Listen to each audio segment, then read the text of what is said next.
Hey Whipple, listen to this.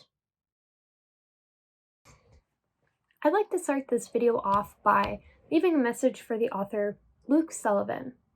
I know you wanted to be cute and witty by making a joke about how us young people don't know how to use books and how we can't tap on the photos because they're on paper, if we even know what that is.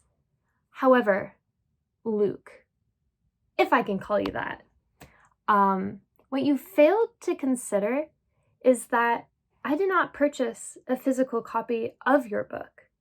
In fact, I bought the audiobook, which happens to come with a PDF with all the pictures from your book in it, where I can in fact tap on said photos.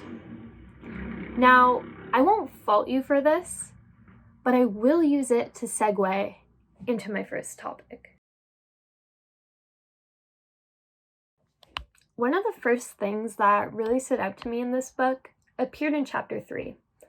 It's the idea that when you're in the advertising industry, you always have to be on top of the next new thing. Advertising moves fast, but technology moves faster. And if you want to not only stay in the game, but continue to change it, you better have a pretty good understanding of what's going on. And sure, that sounds intimidating. I mean, just a few months ago, NFTs were the next big thing, and definitely not scams that companies had to get in on to be talked about. And now you utter the acronym and anybody with some common sense runs in the other direction. But don't worry, you don't have to know more than everyone about everything to find success. Just as Sullivan wrote, you only have to be the second smartest in the room, most of the time. When it comes to what you specialize in, whether it be copywriting, strategy, or anything else, you want to be the one who knows the most, the smartest in the room. You should be the person who knows all the ins and outs, the newest trends, and have the answers to everyone's questions. This is super important. I mean, it not only shows that you have a really thorough understanding of your craft, but it shows that you care. People who have passion and dedication are going to be the ones who go out of their way to have a deeper understanding of what they're doing and to learn about all the new ways that our technologies and the industry is changing. So when do you get to be the second smartest in the room? Well, I'm glad you asked. When it comes to the subject that's not your forte, for example, UX design, you don't have to know the most. You can let the UX designer answer all the tough questions like, my son has a business he just started and it's really going to change the game. You could help him throw together a little website, right? All you have to do is sit back and know that there is not a chance that helping this guy would be a good idea. Having a good understanding of all the different components that go into advertising is going to be what sets you apart.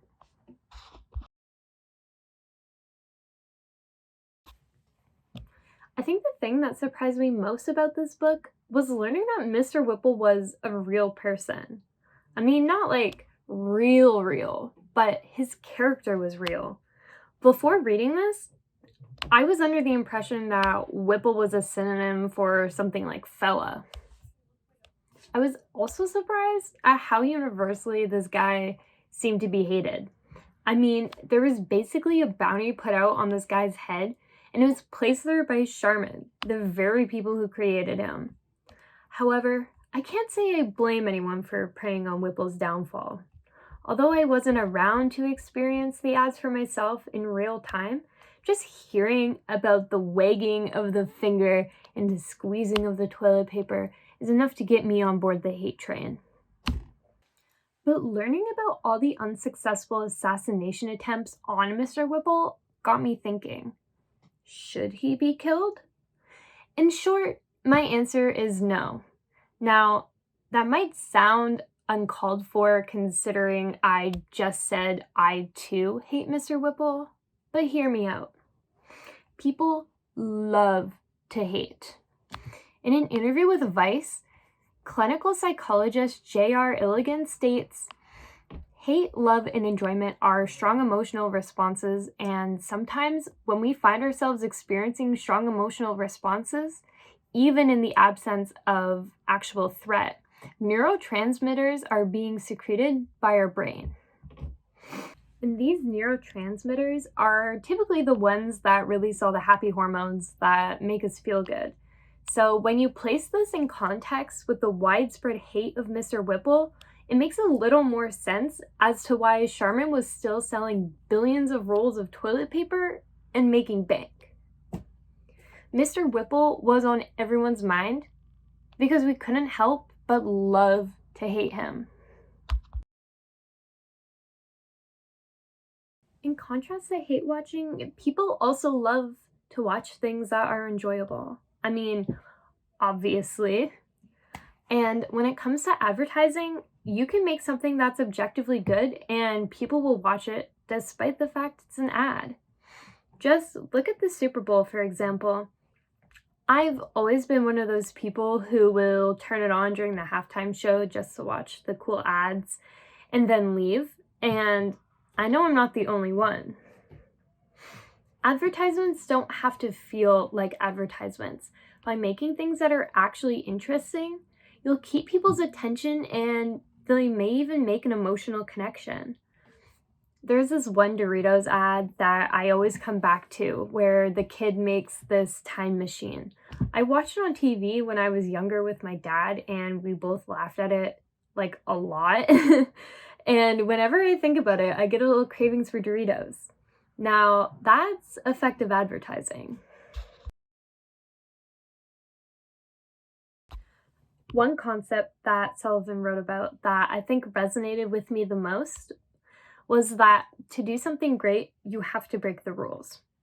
And I'm sure by now this is quite obvious, but this video essay isn't in the format that I'm assuming you were expecting.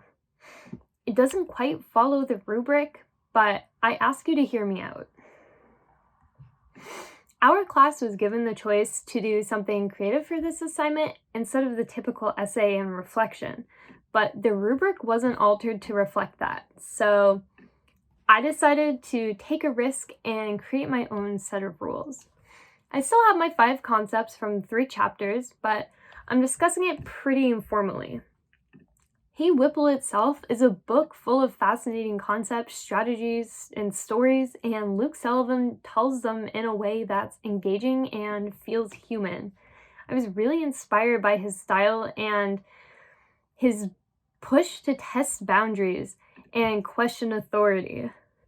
Anyone can look at Spark Notes or articles online and regurgitate that information into a several-page document. But to be able to have a genuine conversation about the text, I believe shows a deeper understanding and a connection to the content. Something I wrote in my notes while listening to Hey Whipple was, be the person they want to fire, with they being whoever hires you. This was a bit of an exaggeration, but I think it sums up a lot of what Sullivan was saying. You want to have ideas just crazy enough that people think you're a little insane. But in the end, you come out on top because you took a chance and did something different. And as a result, you really stand out amongst the crowd. And I hope that in this instance, I'm the person that you want to fire. With that being said, however, don't just do something for the sake of doing it. When you do something, you do it because you give a damn. Breaking the rules doesn't work if you didn't even bother to learn them in the first place. In advertising, everything you do should be intentional.